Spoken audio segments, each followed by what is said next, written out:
انسانیت کے درد کا دعوا، فخر کائنات صلی اللہ علیہ وسلم کا علاج، ہمارے دکھ کی دوا، ہماری بیماریوں کی شفا اگر کہیں ممکن ہے تو صرف تعلیمات نبوی صلی اللہ علیہ العالمین. والصلاة والسلام على سيدنا وحبيبنا وحبيب رب العالمين. اما بعد، معزز و مکرم سامعین، آج میں ماہ ربیع الاول کے مناسبت سے آپ کے سامنے ایک نہایت ہی حساس، اہم اور جامع موضوع لے کر حاضر ہوا ہوں.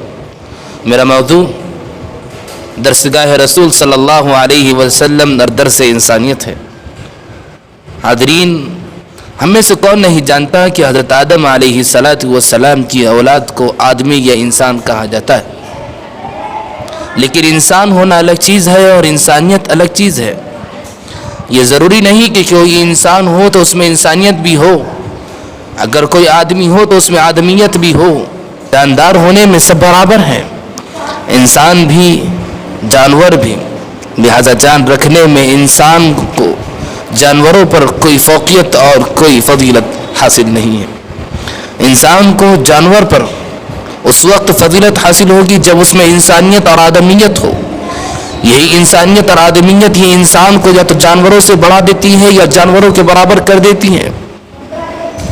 یہی وہ حوصلہ خیر و شر ہے جو انسان کو اٹھاتا بھی ہے اور گراتا بھی ہے. بقول شاعر، اٹھے تو شہ پر یزدہ، گرے تو شیطان ہیں. اٹھے تو شہ پر یزدہ، گرے تو شیطان ہیں. شر کے حوصلہ خیر و شر کو کیا کہیں گے؟ یہی انسانیت اور آدمیت نہ ہو تو ہم ایک شخص کو دیکھیں گے کہ وہ آدمی ہے، آدم کی اولاد ہے، وہ انسان ہے، انسانوں کی بستی میں رہتا سہتا، کھاتا پیتا اور اٹھتا بیٹھتا ہے، مگر پھر بھی ہم اسے انسان نہیں کہہ سکتے، آدمی نہیں کہہ سکتے. اور کہیں گے بھی تو یوں کہیں گے کہ آدمی کے پیکر میں اور کچھ ہوگا، آدمی نہ رہا. سوال یہ ہے کہ آدمیت کہاں سے پیدا ہوتی ہے؟ انسانیت کا تصور کہاں سے آتا ہے؟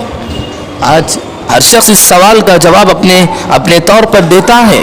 ہر شخص کے کچھ تصوراتی محل اور خیالی خاکیں ہیں جن میں وہ مگن ہے اور انہی کو انسانیت کے معراج سمجھتا ہے. لیکن یاد رکھیے، انسانیت کا مکمل تصور ہمیں ان برگزیدہ شخصیات سے مل سکتا ہے جو انسانوں میں اکمل ترین افراد تھے، جنہیں ہم انبیاء علیہم السلام کے مقدس لقب سے یاد کرتے ہیں.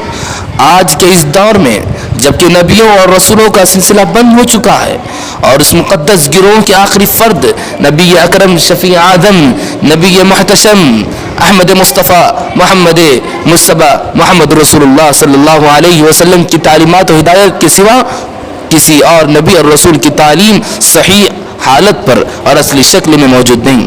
سوائے اس کے کوئی چارہ نہیں ہے کہ ہم انسانیت کا تصور اور انسانیت کے درد کا مداوا فخر کائنات صلی اللہ علیہ وسلم کی تعلیمات میں تلاش کریں.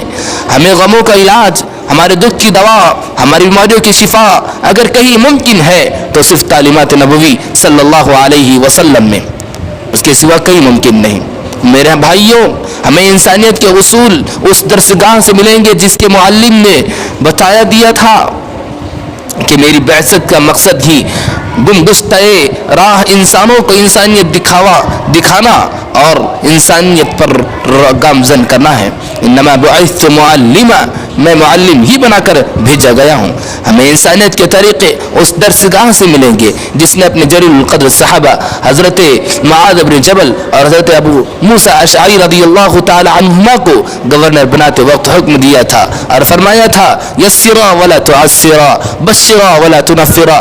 دیکھو، آسانی پیدا کرنا، سختی نہ کرنا، لوگوں کو قریب کرنا، اپنے سے دور نہ کرنا. انسانیت سیکھنا ہو تو آؤ اس درسگاہ میں جہاں یہ تعلیم دی جا رہی ہے کہ انسان سب آپس میں برابر ہے، ان میں کوئی اونچ نیچ اور بھید بھاؤ نہیں، ان میں کوئی چھوت چھات نہیں، ان میں ذات اور برادری اور حسب و نسب کی کوئی تفریق نہیں، ان میں چھوٹے اور بڑے کا کوئی امتیاز نہیں، اور ان میں بزرگی اور بڑائی کا معیار صرف اور صرف ایک ہے اور وہ ہے تقوی، اور وہ ہے خدا ترسی، دینداری، پرہیزگاری اور خدا رب ذوالجلال سے زیادہ قربت و نزدیکی ہے.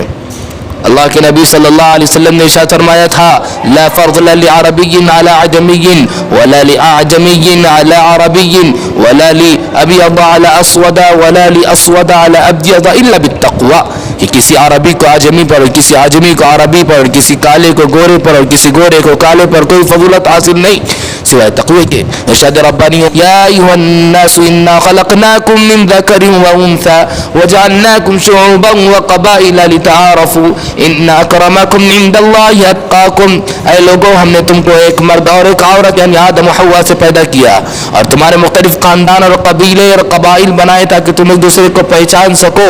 اللہ کے نزدیک تم میں سب سے زیادہ باعزت اور مکرم اور محترم وہ ہے جو تم میں سب سے زیادہ اللہ سے ڈرنے والا ہے، اللہ سے پرہیزگار یعنی دینداری رکھنے والا اور خدا ترسی جس کے اندر ہوگی اور پرہیزگاری ہوگی وہ خدا کے نزدیک جو ہے تو سب سے زیادہ قریب ہوگا اور نزدیک ہے۔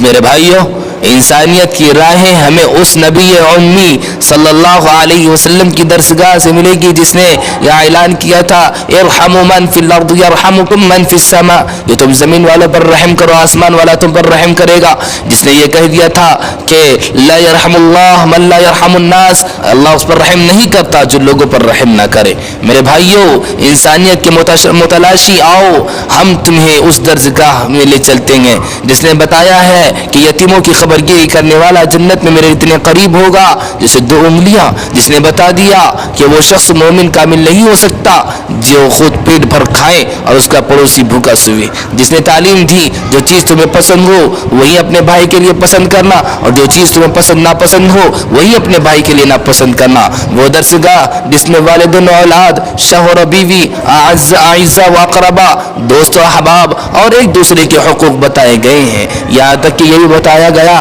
کہ ہمیں پالتو جانوروں کے ساتھ کیا سلوک کرنا چاہیے، اور سوچئے اور غور کیجئے کیا انسانیت کے یہ بلند پایہ اصول، یہ مقدس تعلیم کسی اور درسگاہ میں ممکن ہے؟